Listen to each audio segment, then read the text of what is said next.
ये सगरा पर माटी खाना जाता है उस समय का गीत है।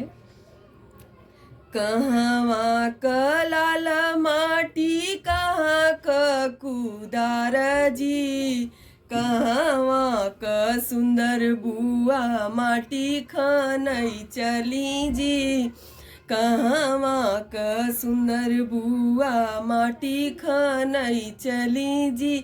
प्रयागराज क लाल माटी लोहे क कुदार जी, मिर्जापुर क सुंदर बुआ माटी खानई चली जी, मिर्जापुर क सुंदर बुआ माटी खानई चली जी।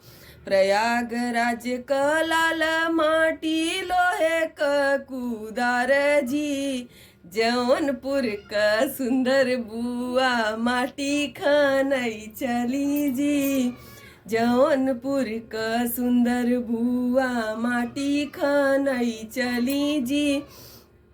मटिया खनिया खनी भरली दउरिया जी, से माटी चूल्हा सिंचई कोहतर क भात जी, से माटी चूल्हा सैतई कोहतर क भात जी।